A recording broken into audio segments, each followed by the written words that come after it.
Were all the battles of the American Revolution waged in the Northeast?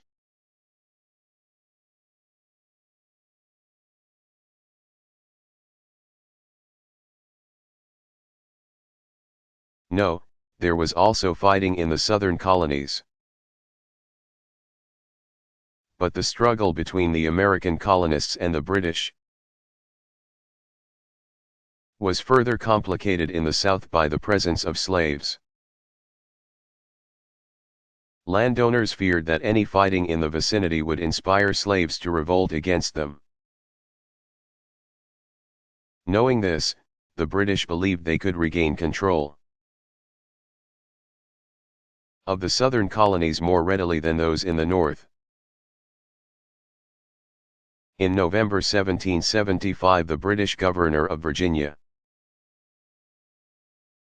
offered to free any slaves who would fight for the British. As many as 2,000 black slaves accepted the offer and took up arms. But there were also patriots in the South. It was Virginian Patrick Henry, 1736 to 1799, who uttered the famous words, "Give me liberty or give me death." In late February 1776, Patriot forces confronted and defeated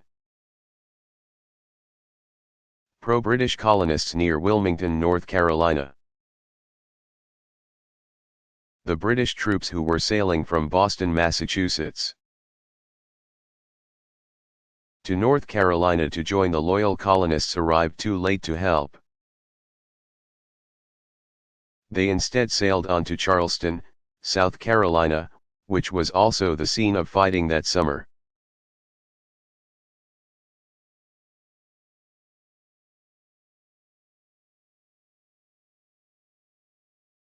What effect did the sinking of the Titanic have on sea travel?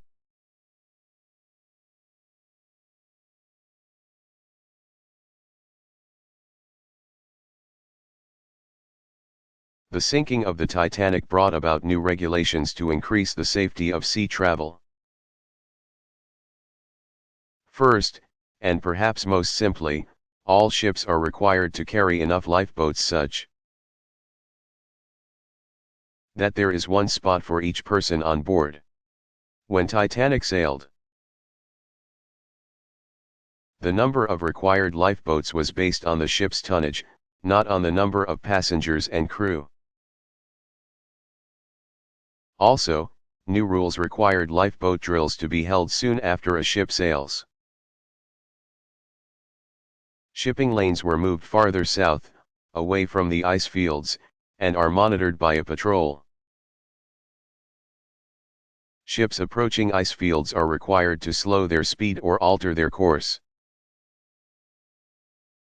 Until 1912, most ships employed only one wireless operator.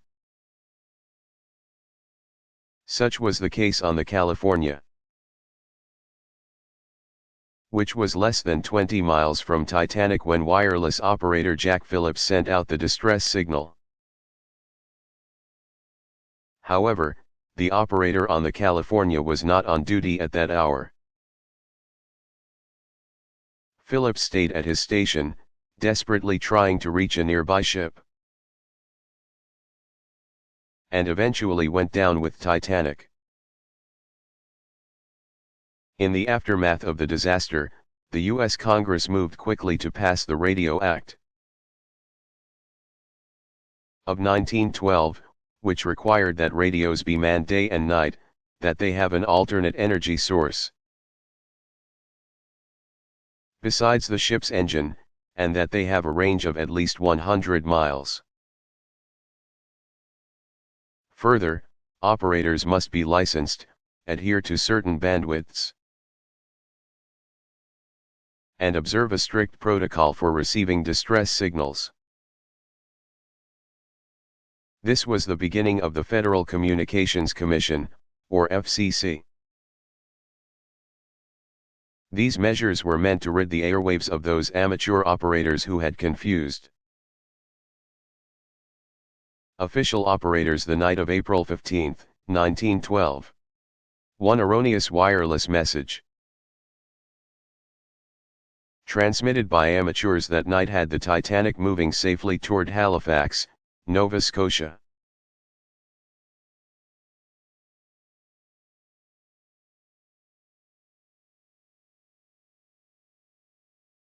Did the Cold War ever get hot?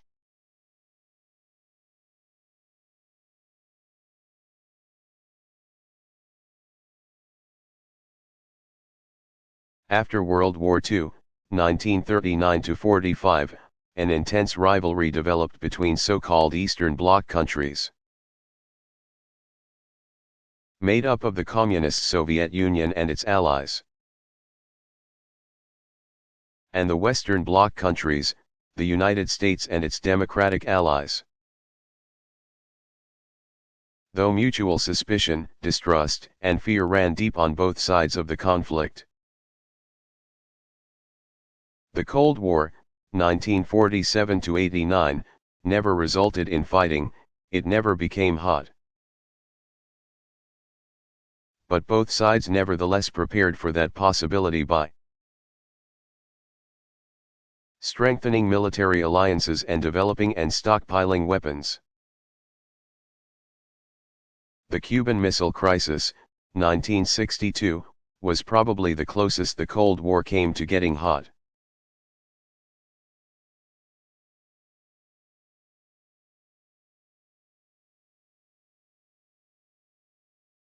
What was the Peace of Westphalia?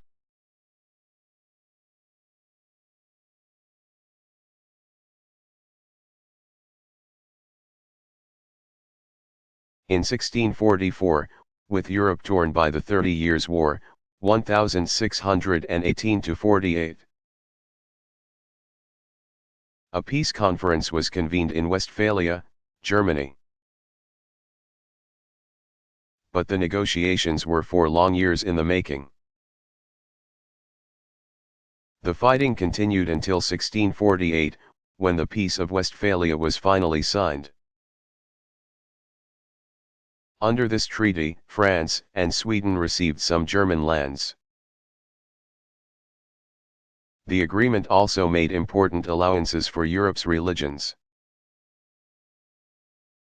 Not only was Lutheranism given the same due as Catholicism, but Calvinism. The religious movement begun by Frenchman John Calvin, 1509–1564, was given the official nod.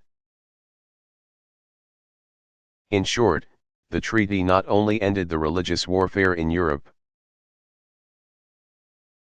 but it provided for some measure of religious tolerance. Since the pact recognized the sovereignty of all the states of the Holy Roman Empire, it effectively dissolved the empire. Therefore, historians view the Peace of Westphalia as the beginning of Europe's modern state system.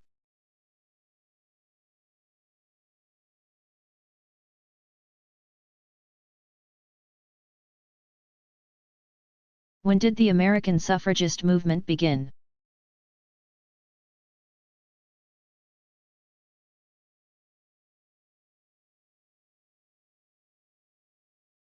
In the 1840s, American women began organizing and, in increasing numbers, demanding the right to vote.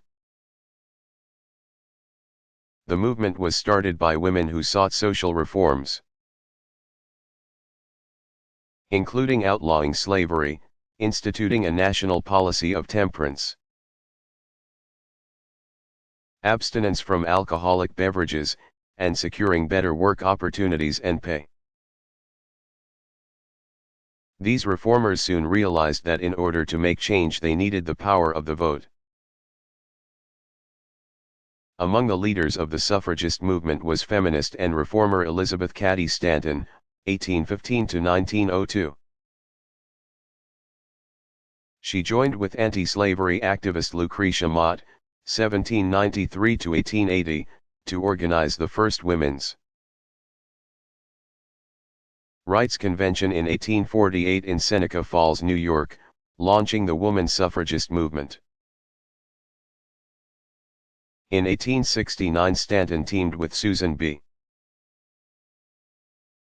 Anthony, 1820 to 1906, to organize the National Woman Suffrage Association.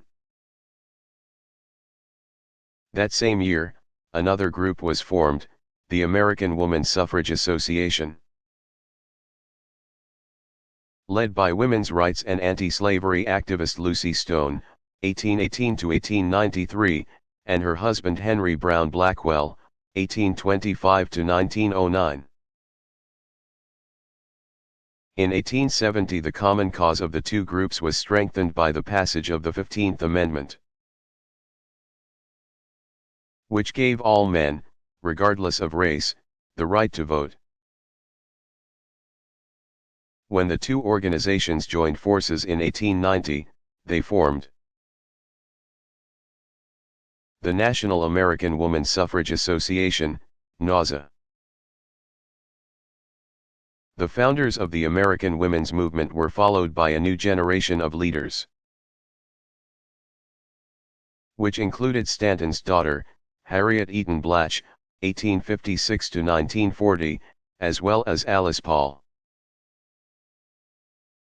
1885 to 1977, who founded the organization that became the National Woman's Party. And organizer and editor Lucy Burns, 1879 to 1966, who worked closely with Paul. The suffragists appealed to middle-class and working-class women, as well as to students and radicals. They waged campaigns at the state level, distributed literature, organized meetings, made speeches, and marched in parades.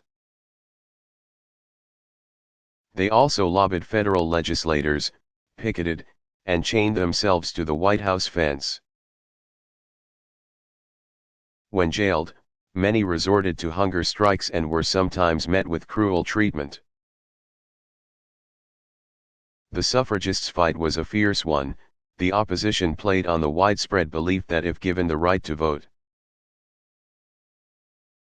women would neglect the traditional duties of wife and mother. The movement gained strength during World War I, 1914-18. As men went off to fight the war in Europe, the women at home demonstrated themselves to be intelligent and involved citizens in the life of the country. A wartime suffragist poster declared in one long column, as a war measure, "The country is asking of women service as farmers, mechanics, nurses, doctors, munitions workers, mine workers, yeomen, gas makers, bellboys, messengers, conductors, motormen, army cooks, telegraphers, ambulance drivers, advisors to the Council of National Defense," and in another short column it stated, "as a war measure. Women are asking of the country, the vote." By 1918 support for woman suffrage was broad. That year Congress proposed a constitutional amendment stating that the right of citizens of the United States to vote shall not be denied or abridged by the United States or by any state on account of sex. It was passed, as the proposed 19th Amendment, in the House in 1918 and in the Senate in 1919. The amendment was approved by the required number of state legislatures on August 18, 1920, when Tennessee ratified it.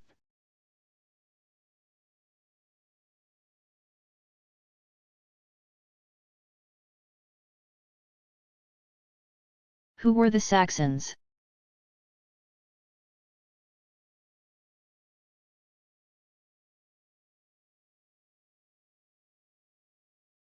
Saxons were a Germanic people who in the 2nd century lived in southern Jutland, in the area of present-day Denmark and northwestern Germany. During the next 2 centuries the Saxons raided the coastal areas of the North Sea. By about 400, they had reached northern Gaul, the ancient country that occupied the area west and south of the Rhine River, west of the Alps, and north of the Pyrenees Mountains. Roughly modern-day France, Belgium, Luxembourg, part of Germany, and part of the Netherlands. By about 450, as Roman rule was declining, the Saxons had reached England, where they merged with the Angles and began setting up Anglo-Saxon kingdoms. The Anglo-Saxons dominated England until it was conquered by Danish Vikings, under the leadership of Canute, in 1016.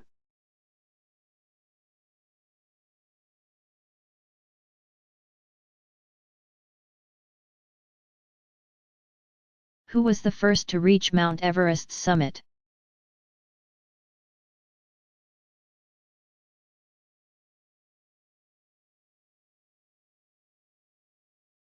New Zealander Sir Edmund Hillary, 1919. Was the first person to climb to the summit of Mount Everest, the highest mountain in the world. Everest, in the Himalaya Mountains, between Nepal and Tibet. Rises nearly 5.5 miles, 29,028 feet, above sea level. After numerous climbers made attempts on Everest between 1921 and 1952. Hillary reached the top on May 29, 1953, as part of a British-led expedition. He was followed by fellow climber Tenzing Norgay, 1914 to 1986, a Nepalese Sherpa. Hillary took a picture of Tenzing at the summit.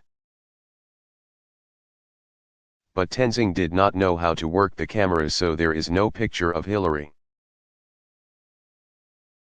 The Sir was added to Hillary's name by Queen Elizabeth II, 1926. Who took great pleasure in the fact that the triumph on Everest had been achieved by a British expedition. Having been crowned on June 2, 1953, it was one of her first official acts as Queen. The mountain was named for another Briton, Sir George Everest, 1790 to 1866. Who served as a British Surveyor General of India from 1830 to 1843. Tibetans call the mountain Komalungma, and the Nepalese call it Sagarmatha.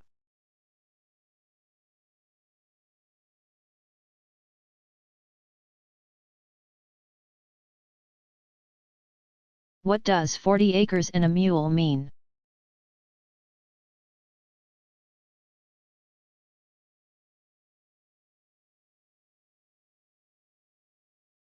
The term originated with Union General William T. Sherman, 1820 to 1891, toward the end of the Civil War. On January 16, 1865, in his march to the sea. The military advancement he led from Atlanta to Savannah, Sherman issued Special Field Order No. 15, which set aside a tract of land along the South Carolina, Georgia,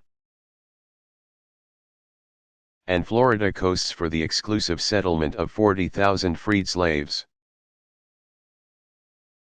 According to the order, each black family was to be given a plot of not more than 40 acres of tillable ground, in the possession of which land the military authorities will afford them protection until such time as they can protect themselves, or until Congress shall regulate their title. All of the lands were former plantations that had been confiscated during the war. They became the jurisdiction of the Freedmen's Bureau. though there was a provision for one or more of the captured steamers to ply between the settlements and one or more of the commercial points, to sell the products of their land and labor. There was no mention of providing a mule, or any other animal, to each freedman. The mules, tired army work animals, were distributed later to the landholders.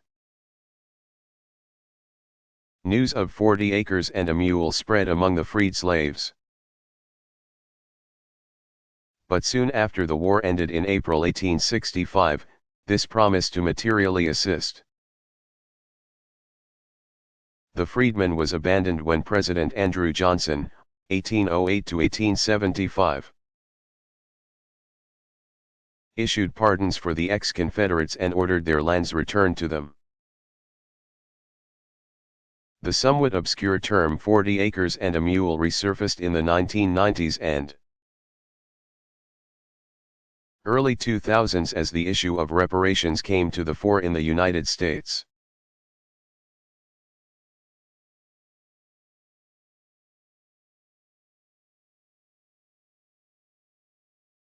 How much damage was done by the Great Fire of London?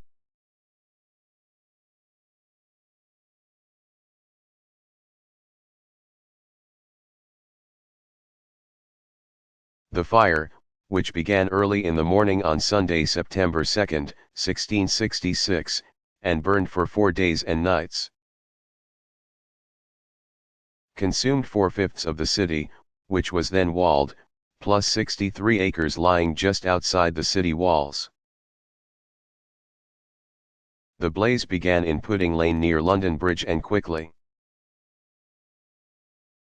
spread through crowded wooden houses to the Thames Wharf warehouses. The destruction included London's Guildhall, the Custom House, the Royal Exchange, and St. Paul's Cathedral. Additionally, 44 livery company halls, 86 churches, and more than 13,000 houses were destroyed. Though the fire was unquestionably disastrous,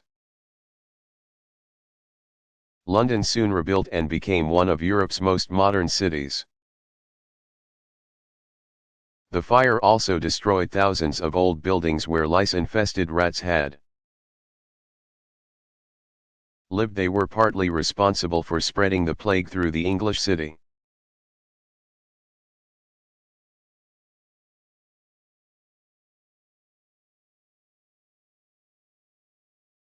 What is the strongest earthquake ever measured?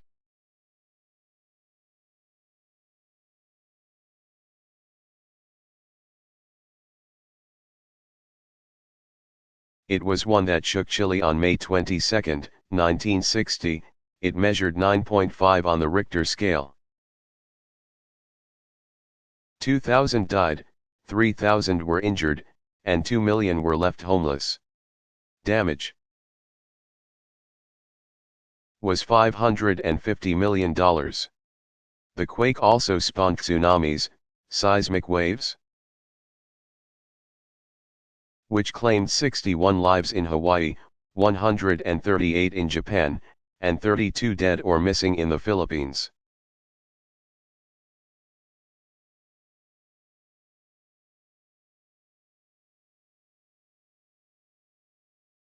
What innovations are credited to Virgil?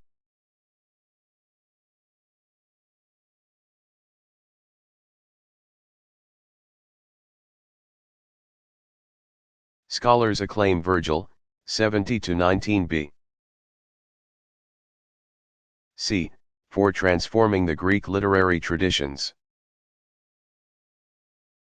which had long provided Roman writers with material, themes, and styles. Virgil populated his pastoral settings, always idealized by other writers, with contemporary figures. He combined observation with inquiry, employed a more complex syntax than had been in use previously, and developed realistic characters. These technical innovations informed all subsequent literature. However, writing was not supposed to have been Virgil's occupation in his youth. He studied rhetoric and philosophy, and he planned to practice law, but proved too shy for public speaking. So he returned to the small family farm his mother and father operated, where he studied and wrote poetry.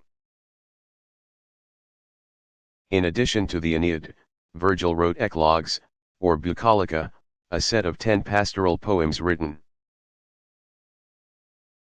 from 42 to 37 BC, as a response to the confiscation of his family's lands.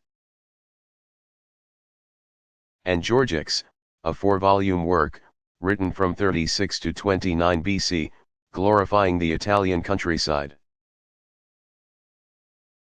Within 50 years of his death in 19 BC, Virgil's poems became part of the standard curriculum in Roman schools, ensuring the production of numerous copies. Virgil's works have remained accessible to scholars and students ever since.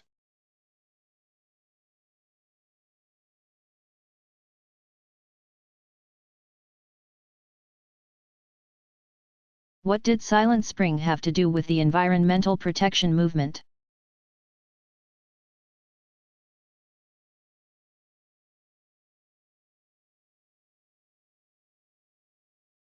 The 1962 work by American ecologist Rachel Carson, 1907 to 1964, cautioned the world on the ill effects of chemicals on the environment. Carson argued that pollution and the use of chemicals, particularly pesticides, would result in less diversity of life. The best-selling book had wide influence, raising awareness of environmental issues and launching green environmental protection movements in many industrialized nations.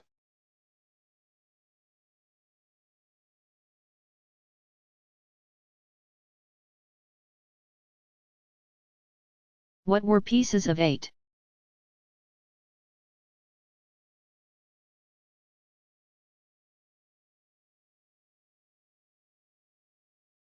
Pieces of 8 were Spanish silver coins, pesos,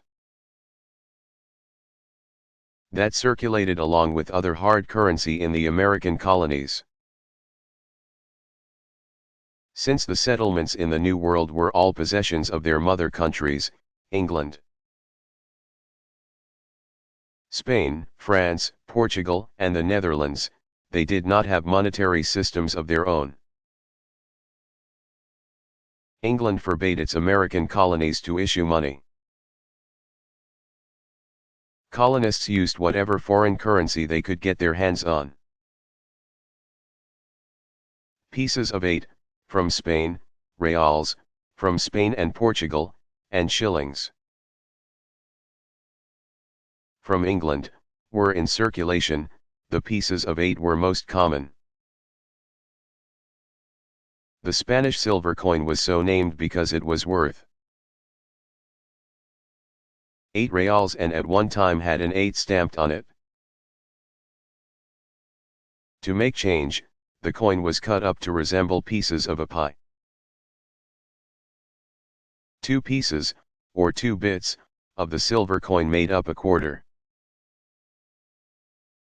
which is why Americans still refer to a quarter of a dollar as 2 bits. There were frequent money shortages in the colonies, which usually ran a trade deficit with Europe. The colonies supplied raw goods to Europe, but finished goods, including manufactured items, were mostly imported, resulting in an imbalance of trade. With coinage scarce, most colonists conducted trade as barter, exchanging goods and services for the same. In 1652 Massachusetts became the first colony to mint its own coins. That year there was no monarch on the throne of England. although the issue of coinage by colonists was strictly prohibited by England. The Puritans of Massachusetts continued to make their own coins for some 30 years thereafter, stamping the year 1652 on them as a way to circumvent the law.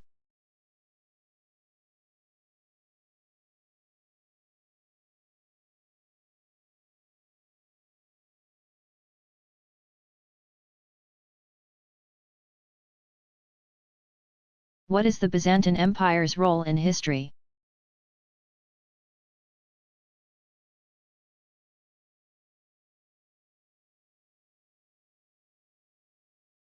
The Byzantine Empire, 330 or 395-1453, is considered a link between ancient and modern civilizations.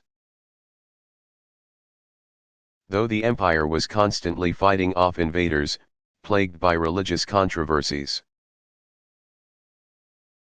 and marred by political strife, as the heir of the Roman world, it allowed for the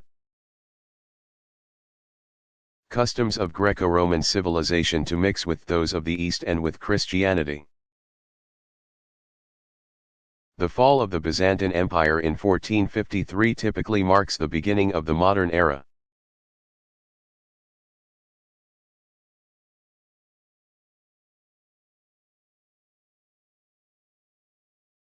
How extensive were George Washington Carver's agricultural discoveries?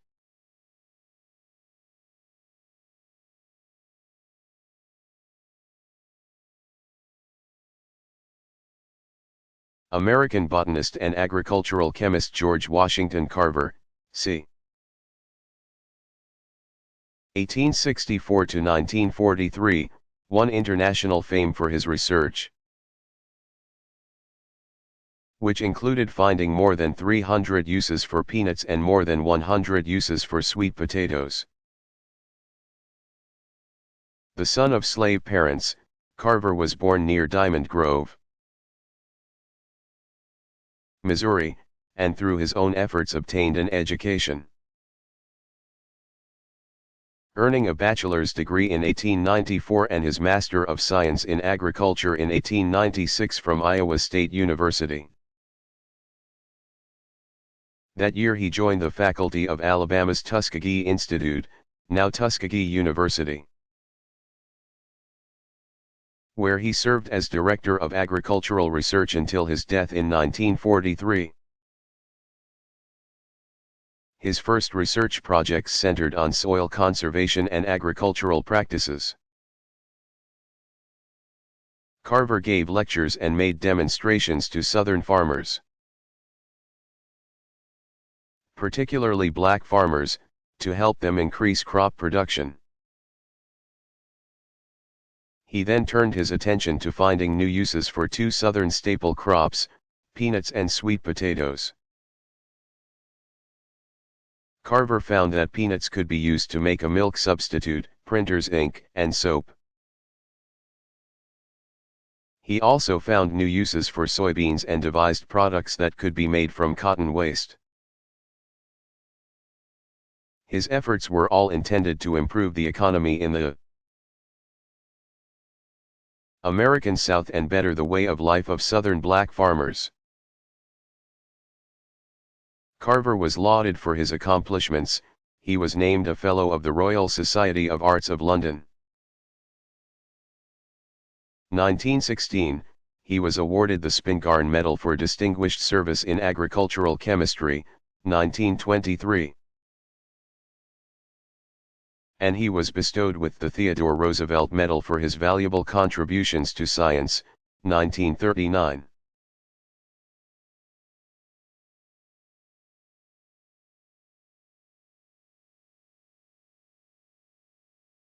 Who invented the television?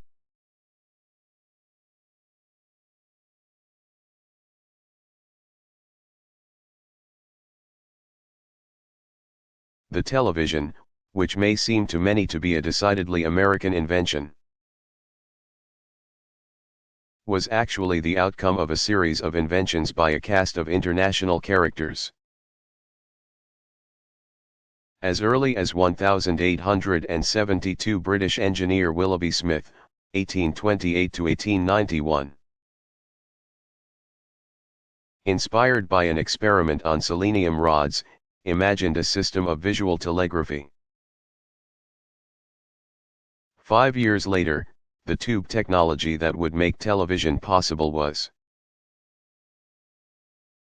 developed in Strasbourg by German physicist Carl Ferdinand Braun, 1850 to 1918.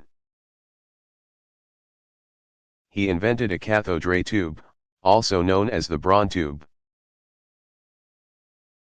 which improved the Marconi wireless radio technology by increasing the energy of sending stations, and arranged antennas to control the direction of radiation. In 1907, Russian physicist Boris Rosing proposed using Braun's tube to receive images, something he called electric vision. 1 year later, Alan Campbell Swinton, 1863 to 1930, suggested using the cathode ray tube to both receive and transmit images. That same year, the idea of using cathode ray tubes to scan images for the purpose of television was published, and by 1912 it was being worked on by Rosing and his former pupil Vladimir Zworykin, 1889 to 1982, in Russia. In 1923, a competing technology, which was entirely mechanical, reached an early milestone when British inventor John Logie Baird, 1888 to 1946, demonstrated an electrified hatbox with discs, which constituted the world's first working television set. But the race was still on, and in that same year, Zworykin, who had moved to the United States in 1919 and was hired by Westinghouse Electronic Corporation, in 1920, advanced the tube-based technology when he patented the iconoscope, which would become the television camera. In 1929, Zworykin, now a U.S. citizen, invented the kinescope, television tube. Zworykin's inventions together comprised the first electronic television. Regularly scheduled U.S. television began on April 30, 1939, when President Franklin D. Roosevelt, 1882 to 1945, opened the New York World's Fair, billed as the World of Tomorrow, giving a speech that was the first televised presidential talk. The national broadcasting company's, NBC, coverage of the fair's opening initiated its weekly television scheduling. A victory for parent company RCA, whose president, David Sarnoff, 1891 to 1971, founded NBC and is considered a broadcasting pioneer.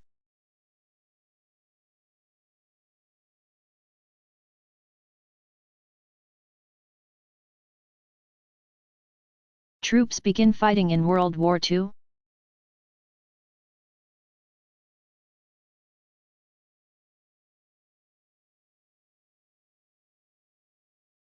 Late in 1942, the United States sent its first troops across the Atlantic,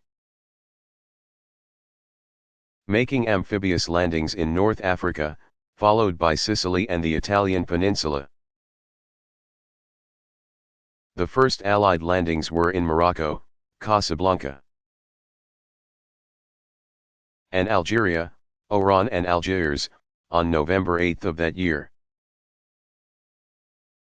Algiers became the Allied headquarters in North Africa for the duration of the war. The combined forces of the initial landing included more than 100,000 troops, launching the American military effort in the Atlantic theater of conflict. One American newspaper headline announced, "Yanks invade Africa." Was the U.S.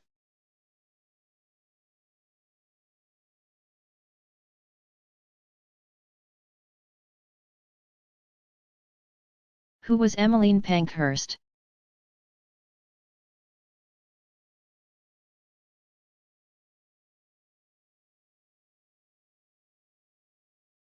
Pankhurst, 1858 to 1928, a key figure in the women's suffrage movement. Was a militant reformer who waged a decades-long battle to win the vote for women in Great Britain.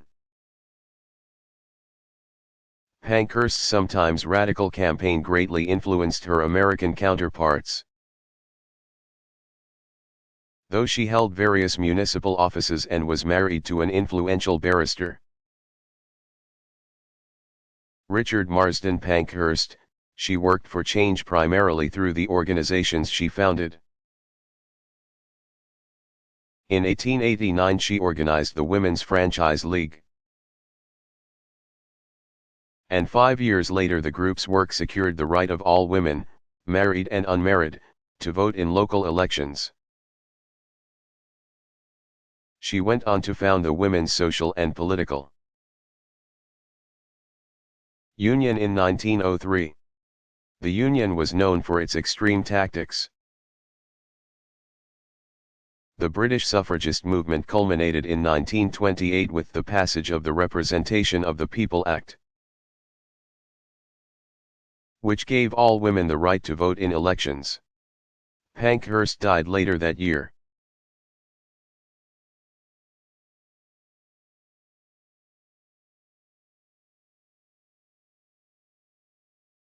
What was Y2K?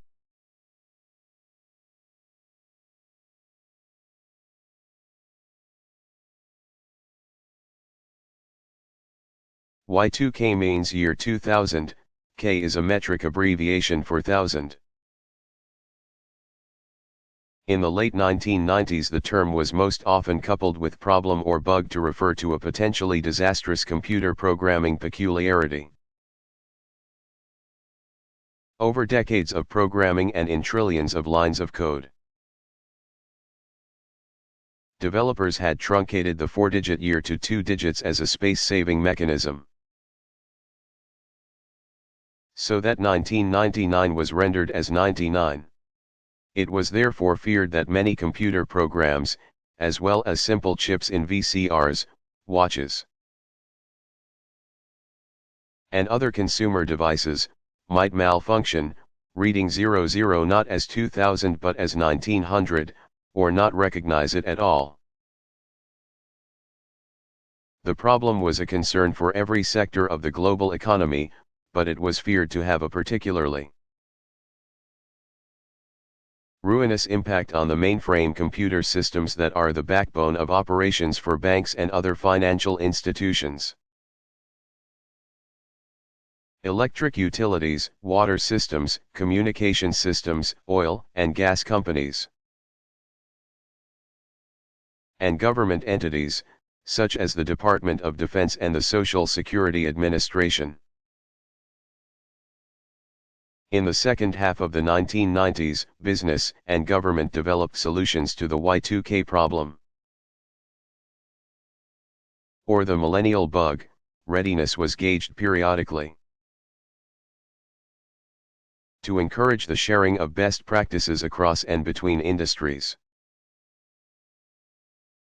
The federal government passed the year 2000 Information and Readiness Disclosure Act, signed October 1998.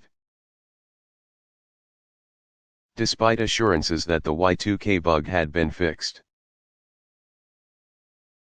much of the public met the year 2000 with at least a bit of trepidation, some people having made emergency preparations,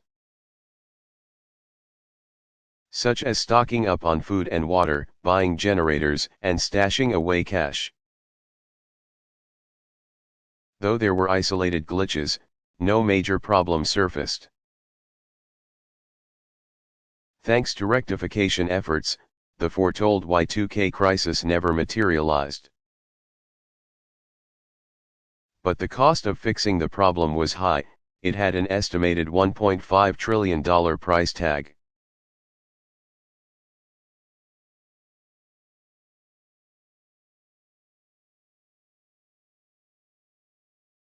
How did the Republican Party begin?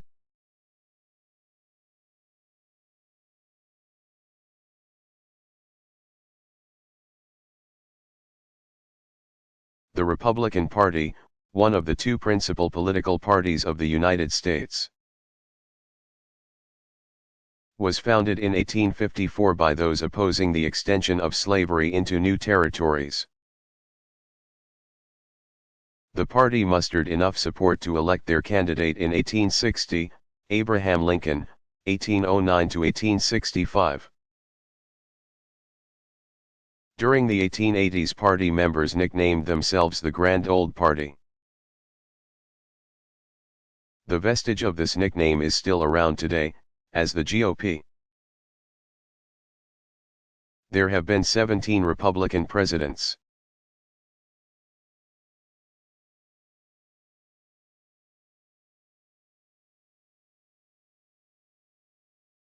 Why did General MacArthur vow to return?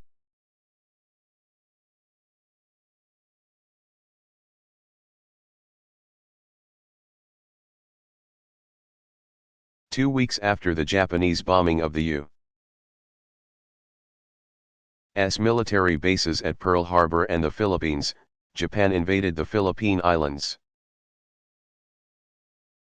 General Douglas MacArthur, 1880 to 1964. The commander of the U.S. Army forces in the Far East, led the defense of the archipelago. He had begun to organize his troops around Manila Bay when, in March 1942, he received orders from the president to leave the islands. When he reached Australia, MacArthur said, "I shall return," in reference to the Philippines.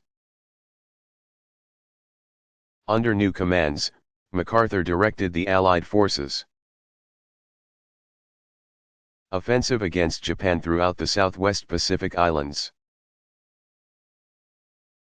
After a string of successes, on October 20, 1944, MacArthur made good on his promise.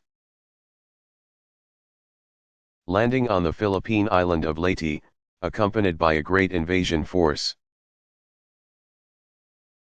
By July of the following year, the general had established practical control of the Philippines.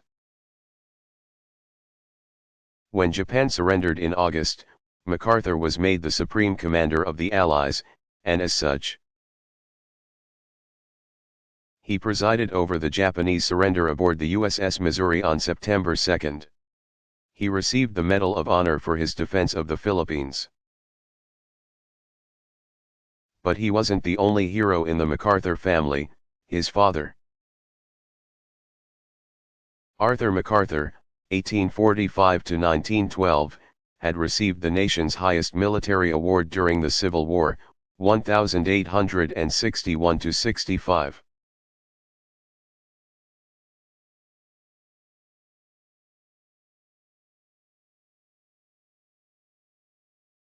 What were the results of the Reformation?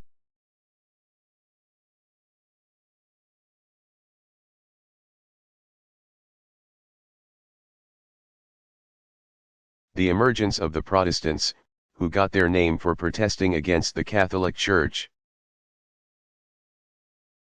was officially recognized by Holy Roman Emperor Charles V, 1500 to 1558, with the Peace of Augsburg, 1555, which granted the people the right to worship as Lutherans, the church named for reformer Martin Luther, 1483 to 1546.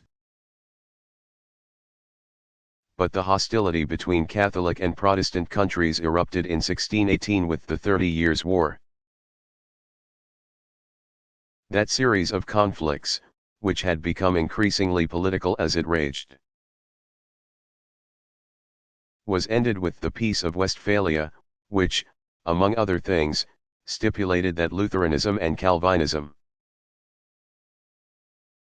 or Presbyterianism, founded by Frenchman John Calvin 1509-64, be given the same due as Catholicism.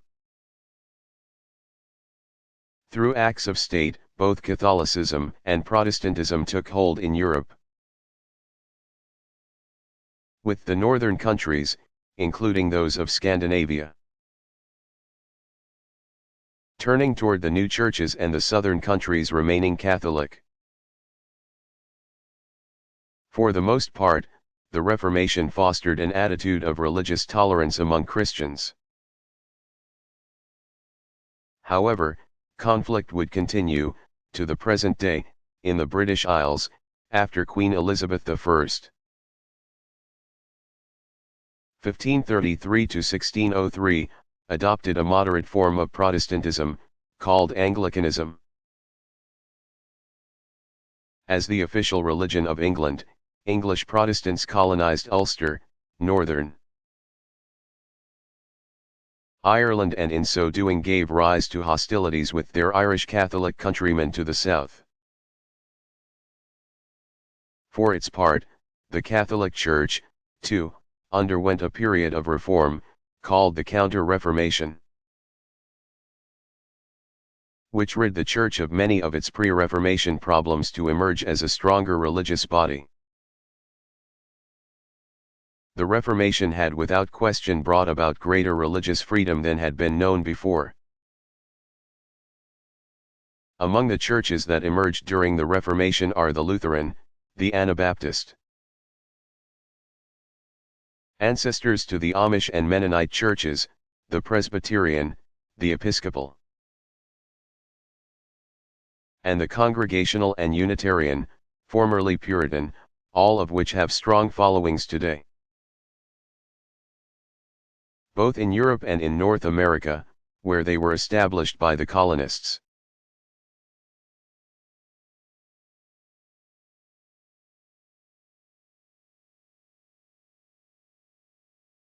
What was the Sioux Uprising?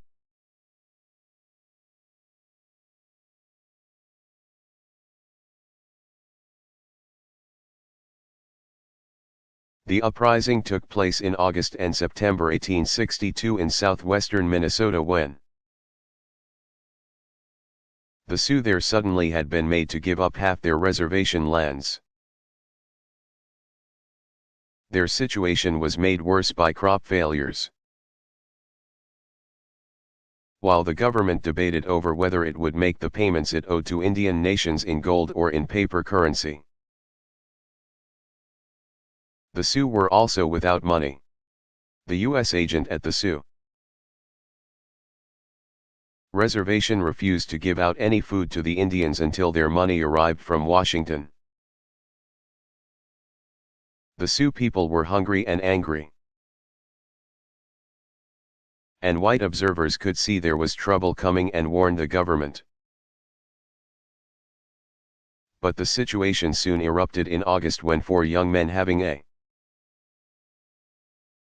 shooting contest suddenly fired into a party of whites, killing 5 people. The Sioux refused to surrender the 4 men to the authorities, and, under the leadership of Chief Little Crow, c. 1820–1863, they raided white settlements in the Minnesota River Valley. A small U.S. military force sent out against the Sioux was annihilated.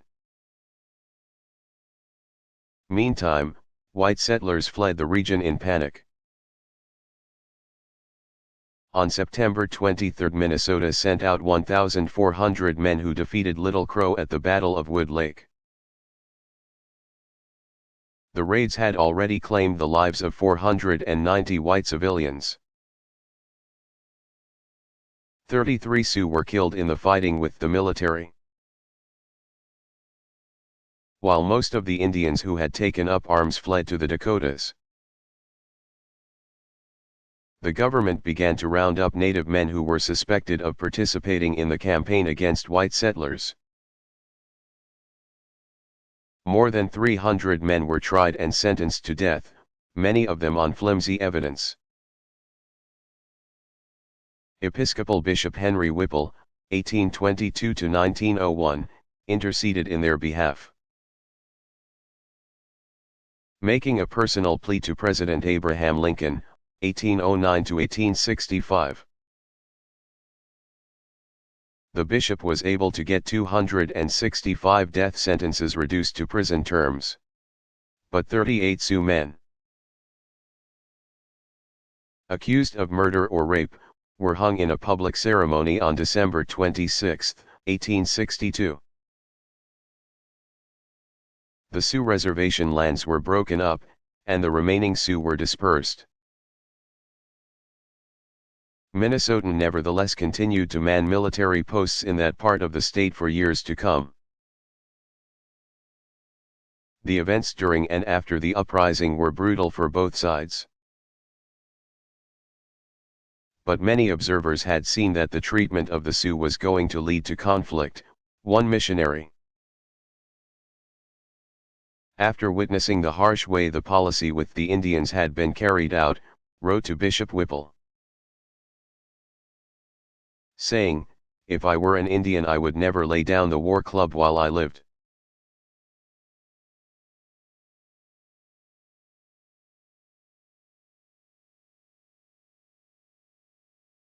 Was the Holocaust directed by the German government?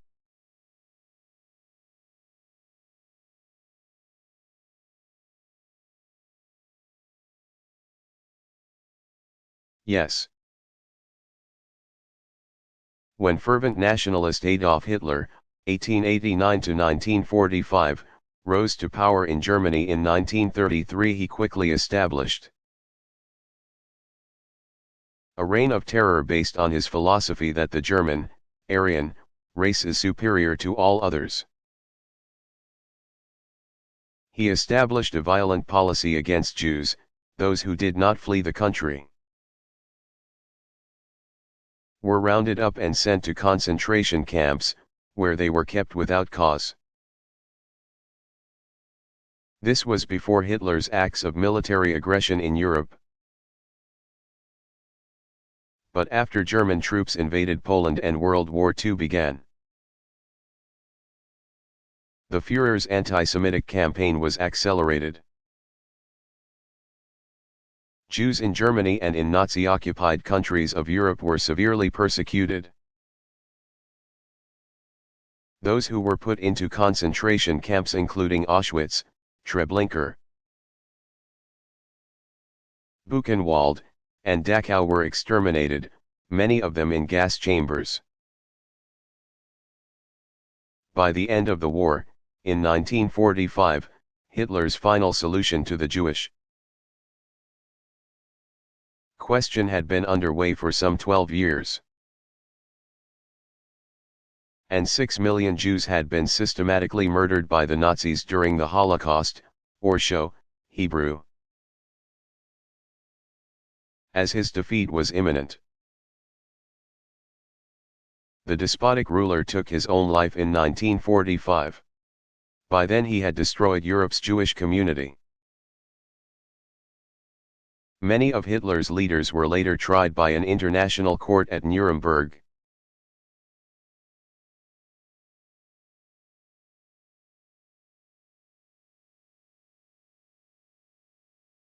Did all Southern lawmakers leave Washington once the South seceded?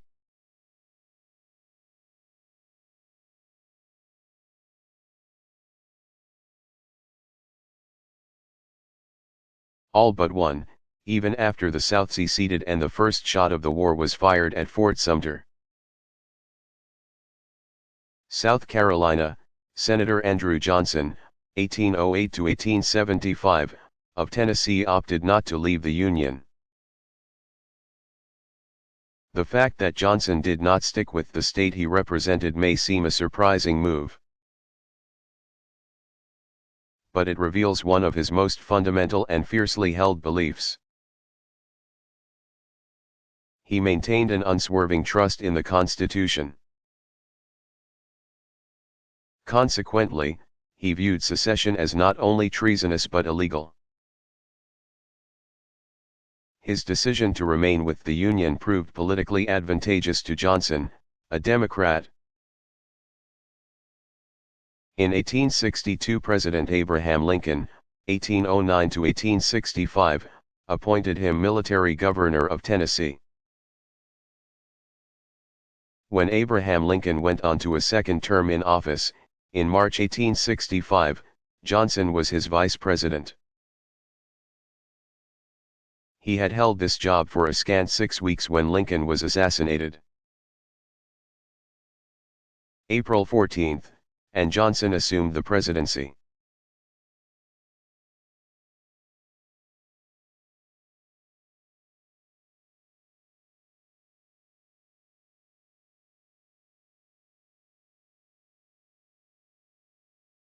What does Jungian mean?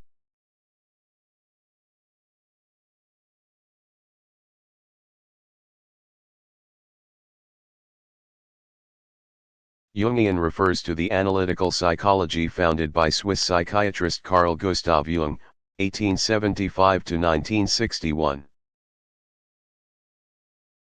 Early in his career Jung conducted experiments in mental association and through this work came into contact with famed psychoanalyst Sigmund Freud, 1856 to 1939, in 1907. While initially in harmony with each other, Jung later broke with Freud's theories, establishing his own doctrines of human behavior. Like Freud, Jung believed that the unconscious, that part of the mind of which a person is unaware, affects human behavior. But unlike his Austrian colleague, Jung denied that neuroses have any sexual basis. Instead, Jung believed that many factors influence human behavior, including the personalities of one's parents. He also believed in something he described as the collective unconscious. In his revolutionary work Psychology of the Unconscious, published in 1912, Jung asserted that there are two dimensions of the unconscious, the personal and the collective. The collective unconscious, according to Jung, is made up of those acts and mental patterns that are shared by members of a culture or are perhaps universally shared by all humankind. He theorized that the collective unconscious manifests itself in archetypes, images, patterns, and symbols that appear in dreams and fantasies as well as in mythology, religion, and literature. Jung believed that the collective unconsciousness can serve as a guide to humanity and therefore, he taught that therapy should make people aware of it. Jung's theories of archetypes, or universal symbols, have influenced such diverse fields as anthropology, art, filmmaking, and history. Jung later developed a system for classifying personalities into introverted and extroverted types, and distinguishing among mental functions, classifying them as thinking, feeling, sensing, or intuitive. Jung taught that therapists should help their patients balance introversion, relying only on oneself for personal fulfillment, with extroversion, relying on others for personal fulfillment. Jung's system of classifications, or typology, has been used to develop theories of personality types and their influences on human behavior.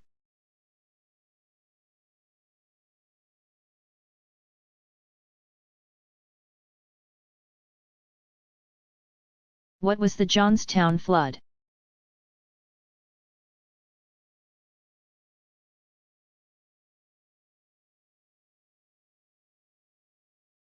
The city of Johnstown, in southwest Pennsylvania, east of Pittsburgh, has been the site of numerous floods, but the most disastrous one occurred on May 31, 1889, when the South Fork Dam on the Conemaugh River gave way, releasing a torrent of water. Since the dam was located some 14 miles into the Allegheny Mountains, the waters rushed into Johnstown at a rate of 50 miles per hour. The water hit with a force strong enough to have tossed a 48-ton locomotive 1 mile. It killed more than 2,000 people, some sources place the estimate as high as 5,000 lives lost. At the time of the flood, the city's population was about 30,000. Meaning between 6 and 16% of the population died as a result of the disaster. In 1977, Johnstown was again the site of a disastrous flood. Though advance warning systems helped minimize the loss of life to 77.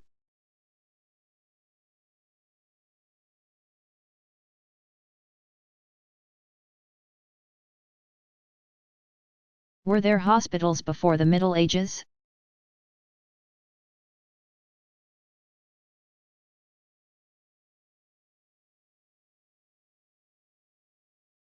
Public hospitals emerged during the Middle Ages, 500–1350. As Christianity spread and religious orders set up the facilities to serve the poor. Still, most people received a doctor's care in the privacy of their own homes. The concept of a public health care facility originated in India as early as the 3rd century BC, when Buddhists established hospital-like installations.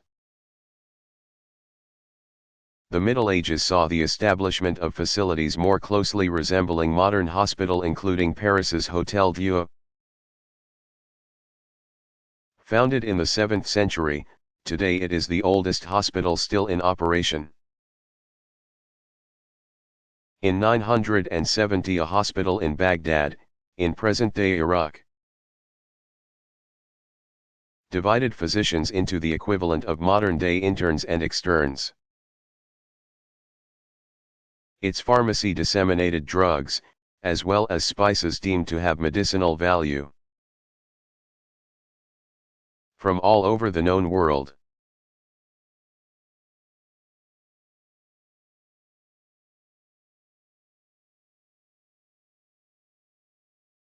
How old is the dramatic form of tragedy?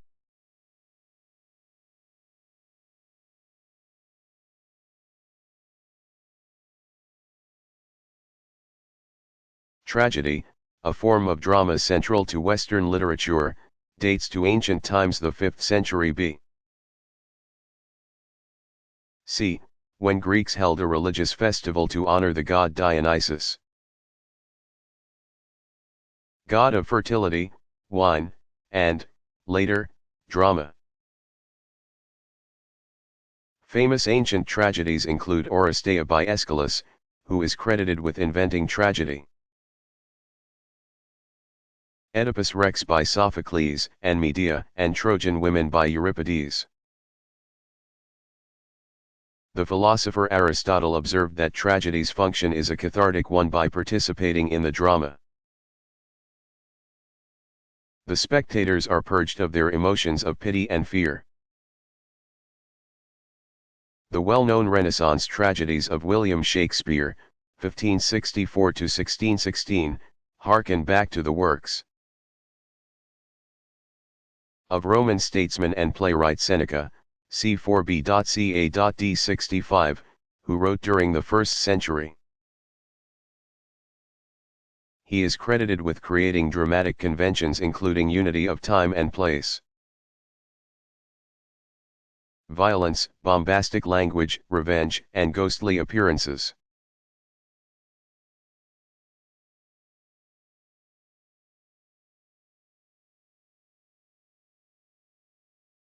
How old are card games?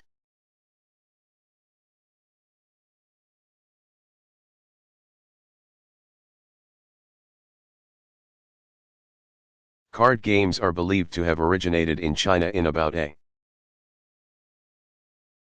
800. By the late 1200s, cards had made their way to Italy. Perhaps carried aboard merchant ships, and from there spread to other parts of Europe. The present-day variety of four suits, hearts, diamonds, clubs, and spades was adopted in France during the 1500s.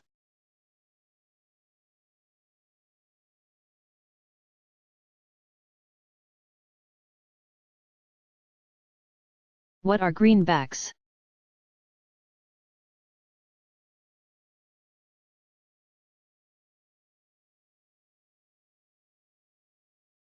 Greenbacks are the paper money printed and issued by the U.S. government during the Civil War. The financial demands of the war quickly depleted the nation's supply of specie, gold and silver. In response, the government passed the Legal Tender Act of 1862, which suspended specie payments and provided for the issue of paper money. Legal tender is money that must be accepted in payment of any debt. Since the bills were supported only by the government's promise to pay, it was somewhat derisively observed that they were backed only by the green ink they were printed with. Hence the name greenbacks. The value of the notes depended on the people's confidence in the U.S. government and its future ability to convert the currency to coin. As the fighting between the Union and the Confederacy raged, Americans' confidence in their government fluctuated. When the Union suffered defeat, the value of the greenbacks dropped one time to as low as 35 cents on the dollar. Greenbacks remained in circulation after the fighting ended, finally regaining their full value in 1878. After the financial crisis in 1873, many people, particularly Western farmers, clamored for the government to issue more. Advocates of the monetary system formed the Greenback Party, which was active in American politics. Between 1876 and 1884, they believed that by putting more greenbacks into circulation, the U.S. government would make it easier for debts to be paid and prices would go up, resulting in prosperity. The country's present-day system of paper money is based on the government's issue of notes, which was made necessary by the Civil War.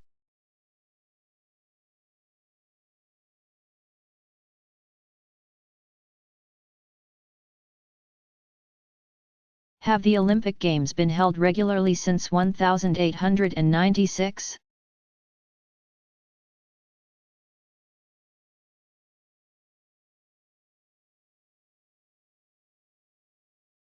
No. In spite of the fact that international harmony, truce of God,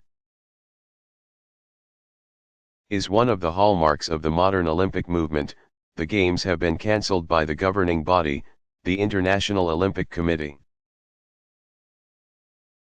IOC, due to world events. In 1916 the Games were cancelled because of World War I. 1914-18, the 1940 and 1944 Games were called off due to World War II, 1939-45. The Games have been affected by international politics, occasional boycotts, and demonstrations as well. Though the 1980 Summer Games continued as planned, the United States and as many as 62 other non-communist countries, including Japan and the Federal Republic of Germany, boycotted them in protest of the 1979 Soviet invasion of neighboring Afghanistan. The following Summer Games, held in Los Angeles in 1984, were boycotted by the Soviets. The official reason was cited as fear, though some skeptics believed the reason to be more specific, a fear of drug testing. In 1968, in Mexico City, two African American track medalists rose gloved and clenched fists of support for Black Power, which earned them suspension and expulsion from the Olympic Village. Olympic history turned dark when the 1972 Summer Games in Munich. 11 Israeli athletes were killed in the Olympic Village by the Arab terrorist group Black September. A 1996 bombing at Olympic Park in Atlanta, Georgia also cast a shadow over the Games.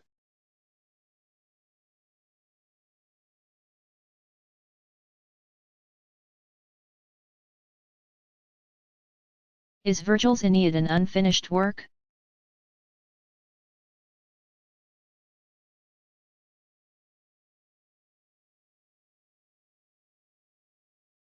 Yes, the Aeneid was technically unfinished by its author, Virgil, 70–19 B.C., who is considered the greatest Roman poet. Virgil spent the last 10 years of his life working on the Aeneid, and he planned to devote 3 more years making revisions to this epic when, during his travels to gather new material for the poem, he became ill with fever and died. On his deathbed, Virgil requested that his companions burn the Aeneid. However, Augustus, 63 B.ca.d14, the Emperor of Rome, countermanded the request, asking Virgil's friends to edit the manuscript. Augustus did specify that the writers not add, delete, or alter the text significantly. The Aeneid, Virgil's great epic about the role of Rome in world history, was first published in 17 BC. The work consists of 12 books, each between 700 and 1,000 lines long.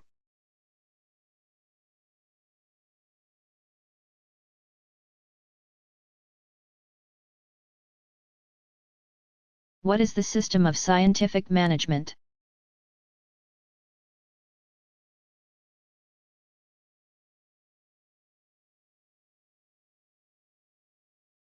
A system to gain maximum efficiency from workers and machinery, scientific management. Also known as Taylorism, was developed by American industrial engineer Frederick Winslow Taylor, 1856–1915. As foreman in a steel plant, Taylor undertook time and motion studies and conducted experiments to determine the one best way to do any given job, developing detailed systems to yield the highest possible productivity levels. He first presented his theories in 1903 to the American Academy of Mechanical Engineers. Efficiency was the cornerstone of Taylorism. Production processes should not waste time or materials. He published his ideas in the landmark work The Principles of Management, 1911. And became a well-known engineering consultant, contracted by companies eager to maximize their output. The doctrine of scientific management was embraced by American industry. As transportation networks improved and the U.S. population grew rapidly in the early 1900s, markets expanded, placing great demands on industry. Applying Taylor's scientific management. manufacturers were able to boost productivity by as much as 200%. Since Taylorism broke production processes into individual tasks, each with its own best practice, new workers could be quickly and easily trained, which adherents believed was another benefit of the concept.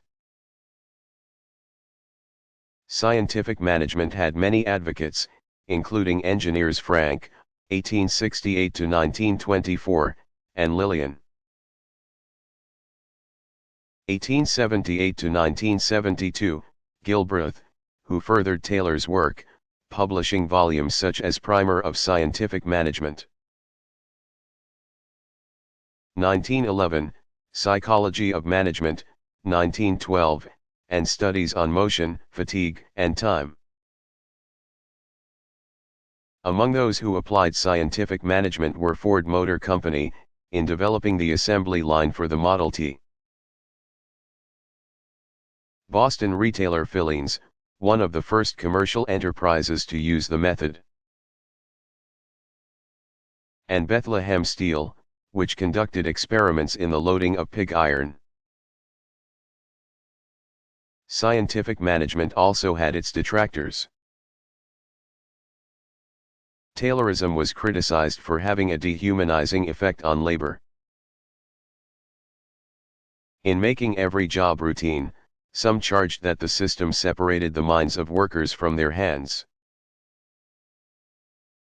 eliminated the need for skilled workers, and gave management absolute control over production processes. Nevertheless, principles of scientific management remain evident in the workplace today. And the adoption of scientific management is credited with boosting American productivity and increasing stockholder profits. Theories concerning worker output were modified during the second half of the 20th century.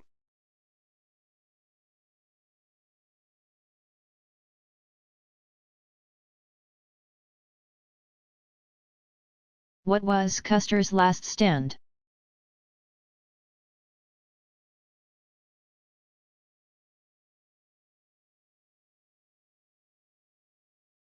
The term refers to the defeat of General George A. Custer, 1839 to 1876, at the Battle of Little Bighorn on June 25, 1876. Custer had a national reputation as a Civil War general and Indian fighter in the West. And when he and his troops were outnumbered and badly beaten by the Sioux led by Sitting Bull, c. 1831 to 1890, just as the country was about to celebrate the 100th anniversary of the Declaration of Independence, the result was a stunning reversal in the national mood. Little Bighorn was part of a series of campaigns known collectively as the Sioux War. Several events led to the conflict that became Custer's last stand. The Sioux were non-treaty Indians, which means they had refused to accept the white-dictated limits on their territory. They were outraged at the repeated violation of their lands by the onrush of miners to new gold strikes in the Black Hills of South Dakota.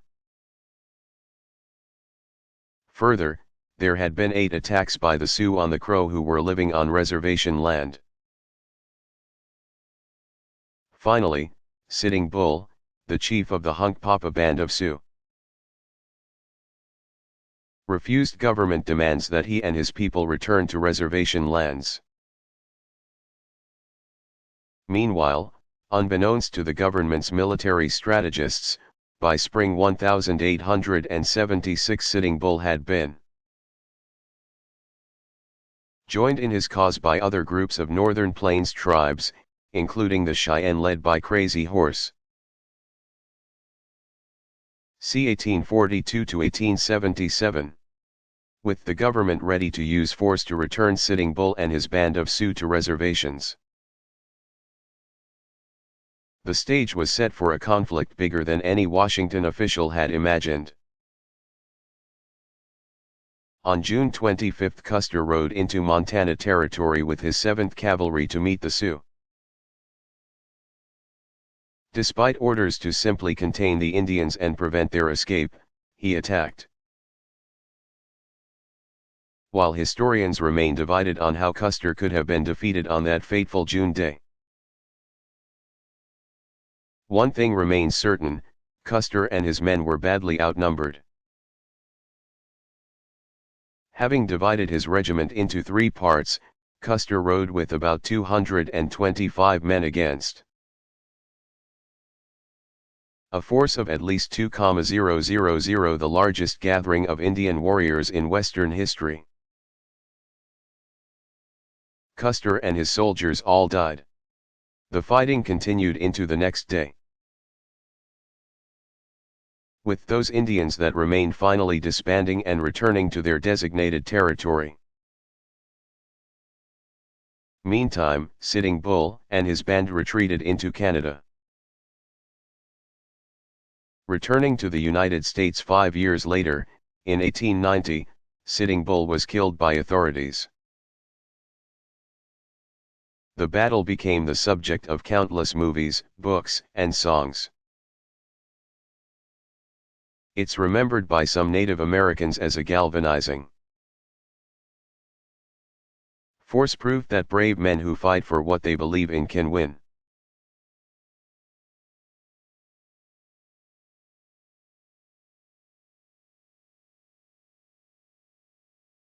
When were ATMs introduced?